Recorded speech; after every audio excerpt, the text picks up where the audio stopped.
Today we're going to review exponent laws. Take really good notes, write all these examples down with all the work shown, and you'll have some really good examples to look at as you work through your worksheet. Okay, we're going to start with the first rule that we learned. All the directions will say simplify. Number 1, if you have x times x to the fourth times x to the second, you are multiplying like bases. So when you multiply like bases, the rule is you add your exponents. Well, we can't see an exponent on this x, but we know there's one x there. So if you want to write in the 1, you can.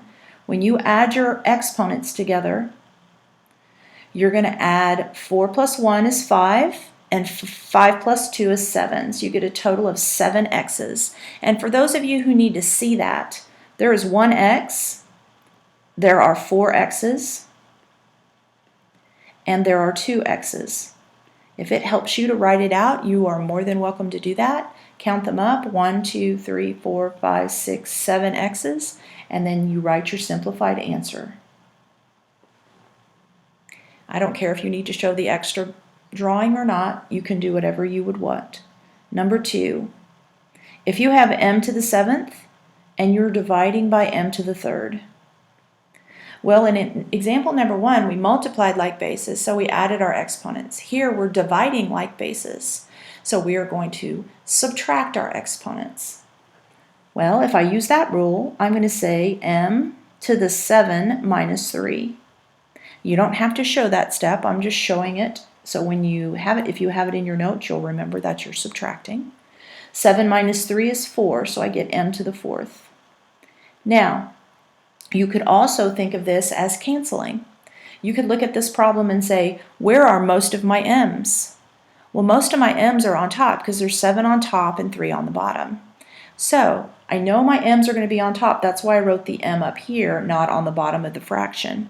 So when I cancel, I could cancel these 3 m's and say how many m's would be left up here? I would have 4 left over on top. So that's another way to think about it. Number 3, if you have a to the 8th divided by a to the 10th.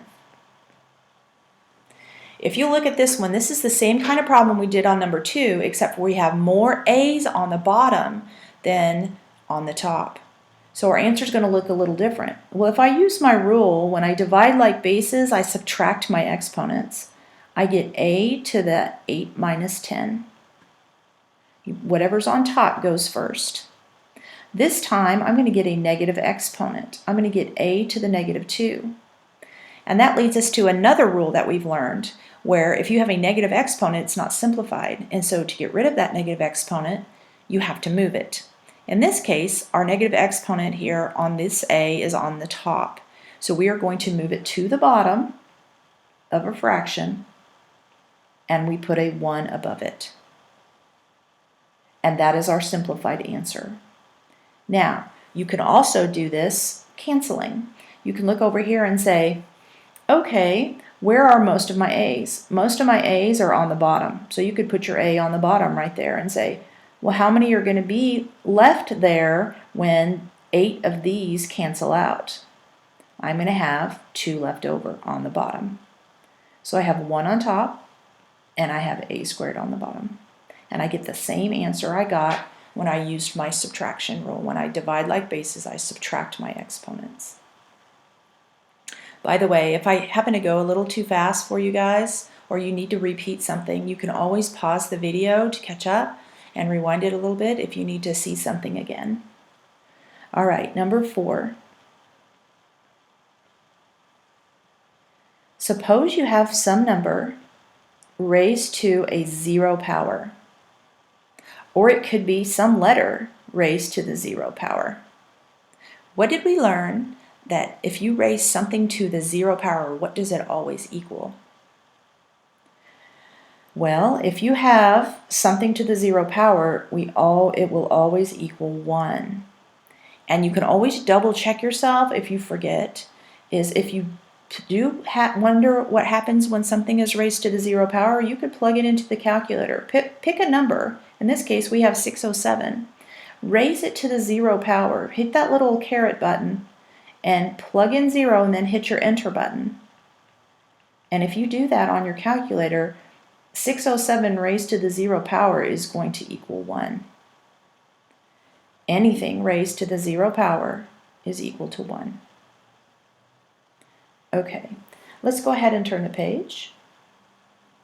Number 5.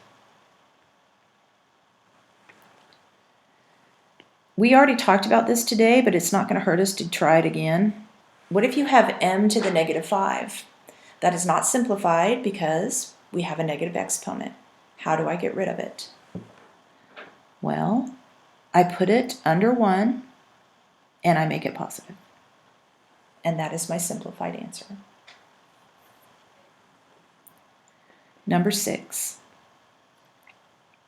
Suppose you have x divided by x to the negative 7.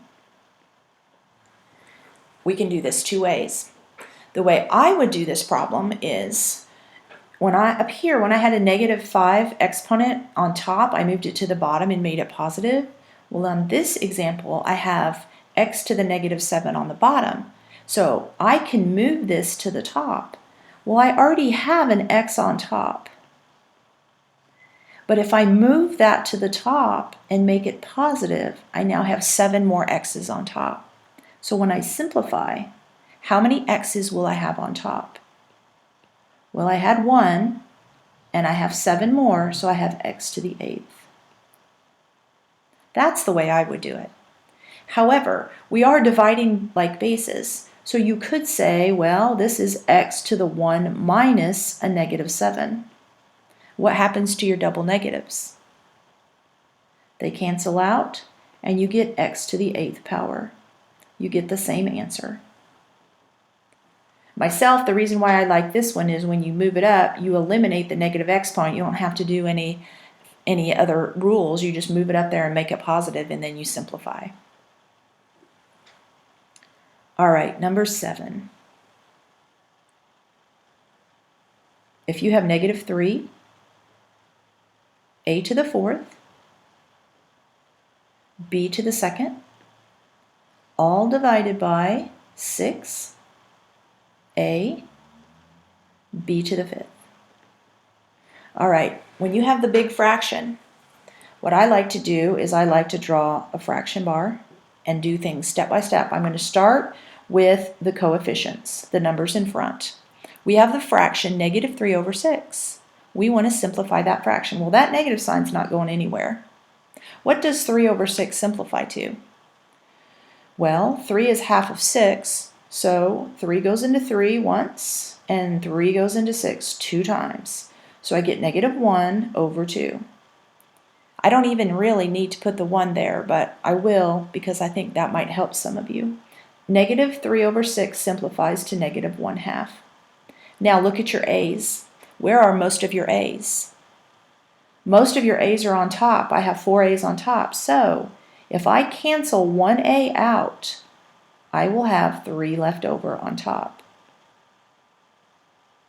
Or 4 minus 1 is 3. Look at your b's. Where are most of your b's? Most of your b's are on the bottom, so we know our b's are going to end up on the bottom. What happens when we cancel out 2 b's? How many would be left here? We cancel out 2 b's and we have 3 left over. So we have b to the 3rd. There is our simplified answer. Now, if you wanted to, on that b one, if you wanted to use your rule and say that's b to the 2 minus 3, which is equal to b to the negative 1, and then say, oh, I messed up there, didn't I? Hold on just a second. Sorry. Okay, originally, that problem was b to the 2 minus 5, which is equal to b to the negative 3. And since that's on top, I would move it to the bottom and make it positive. I think it's easier just to do the canceling. You saw that you had 5 b's down here, and you had 2 b's right here. You cancel out those 2 b's, and you have 3 left over on the bottom. Number 8. If you have x to the 8th times x divided by x to the negative 5. All right. This one, we're just going to take our time. We're going to simplify the top first, and then we will deal with that part on the bottom in just a second. On top, you really have a 1 right here. So how many x's do you have on top? You have 9 x's on top because when you multiply like bases, you add those exponents. On the bottom, I have x to the negative 5. Well, to get rid of the negative 5, can't I move it to the top? If I move it to the top, it's going to be up here, and I'm going to make it positive. So I had that x to the negative 5 here, and I moved it up and made it positive, and now how many x's do I have on top? I have x to the 14.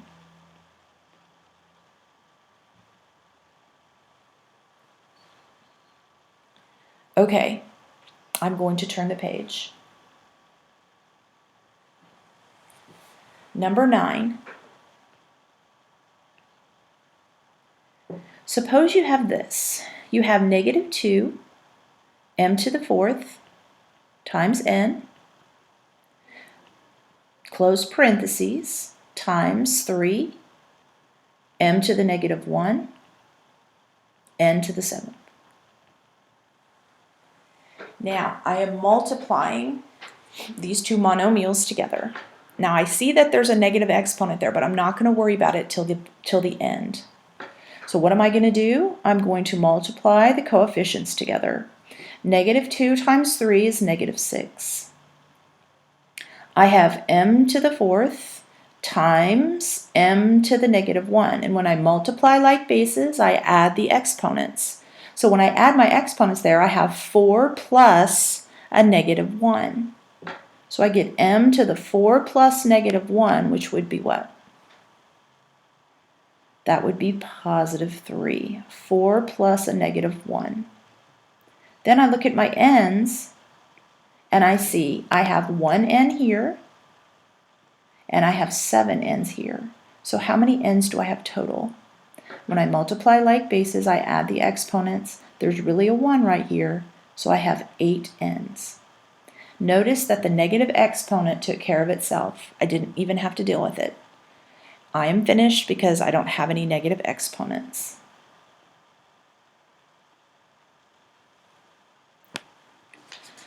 Okay, number 10. Same type of problem, just a little different. Suppose you have 8 times a to the negative 2, b to the 4, times a to the negative 3, b to the negative 1. Same type of problem. Now, I do have a coefficient right here, but I don't see one here, even though there is a 1 there. So my 8 is not going to change. When I look at my a's, I'm multiplying like bases, so I'm going to add the exponents. So I have negative 2 plus negative 3. That would be negative 5. And then I look at my b's. When I multiply like bases, I add the exponents. I have 4 plus a negative 1. 4 plus a negative 1 would be positive 3. However, I am not finished because in this answer, I still have a negative exponent. So I have one more step. This is going to equal, well, my 8 is not going to change because it doesn't have a negative exponent. My b to the 3rd is going to stay right where it is because it doesn't have a negative exponent. But this one right here, I'm going to move it to the bottom and I'm going to make it positive. There's my answer. That is my simplified answer. All right, number 11. Here's another rule that we've learned. If you have x to the 4th raised to the 3rd power, you have power to a power. So the rule is when you raise an exponent to another exponent, you multiply. So you get x to the 12th. That's the way I would do this problem. However, some of you might want to see that, write out what it means. It means I have 3 x to the 4s. x to the fourth times x to the fourth times x to the fourth. When you multiply like bases, like we're doing right here, we add the exponents. 4 plus 4 plus 4, that would also be 12. So I can get the same answer if I write out what this means, but it's a lot easier if you have power to power if you just multiply those numbers together. Okay, number 12.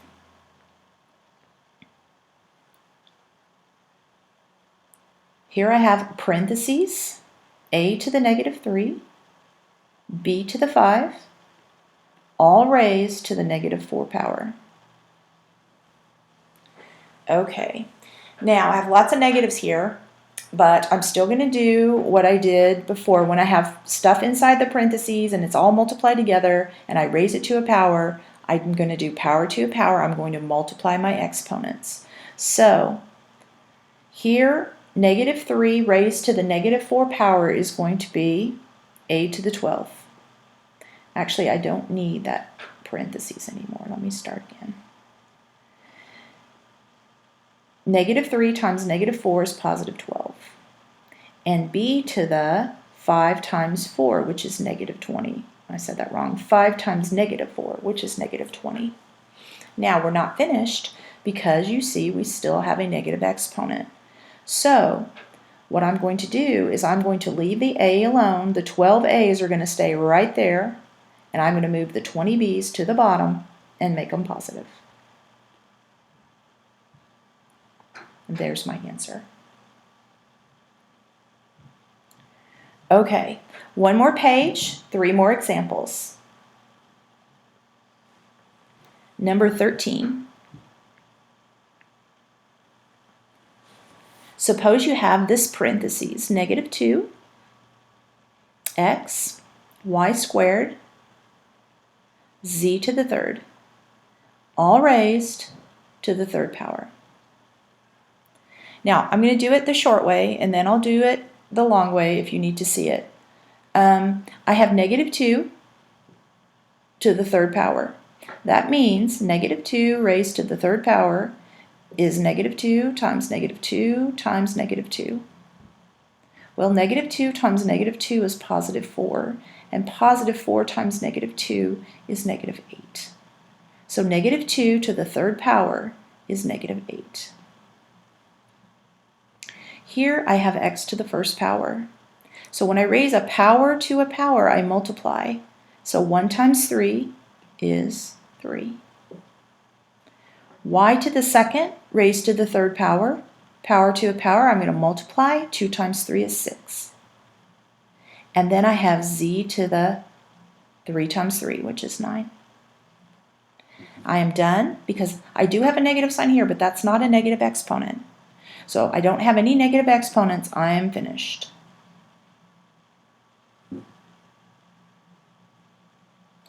All right, number 14.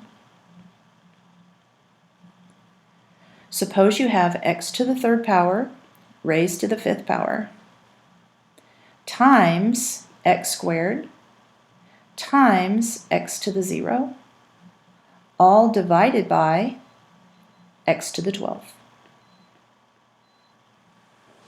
All right, now on something like this, we are going to completely simplify the top before we do anything with the bottom. The first thing I'm going to take care of on top is this x to the 0. This x to the 0, what is anything raised to the 0 power? This whole thing is equal to 1. That's just a big 1 right there. And 1 times anything is going to just be whatever's over here. So this 1 does not affect the problem at all. So I'm just going to simplify what I circled, and that's all I'll have on top, because now this is just a 1. Okay, power to a power, I'm going to get x to the 15th times x squared. I haven't done anything with that x squared yet. On the bottom, I still have my 12 x's. Now, I can simplify the top a little bit more. I'm multiplying like bases. So when I multiply like bases, I add the exponents, I get x to the 17th divided by x to the 12th. Now I'm dividing like bases. And when I divide like bases, what do I do with the exponents? I subtract them. I have 17 minus 12, which is 5. Or I could say, where are most of my x's? Most of my x's are on the top. And how many will be left when I cancel out 12 x's from the top and the bottom? I will have 5 x's left. There's my answer. All right. Number 15 in the final problem. Suppose you have 14, x to the 6th, y to the 7th, divided by 16, x to the 9th, y to the negative 3. Now, we haven't had one like this before where this number doesn't divide into this number or vice versa. So we're just going to have the fraction 14 over 16 and we're going to simplify it. What number can we divide out of 14 and 16? Well, since they're both even, we could divide the top and the bottom by 2.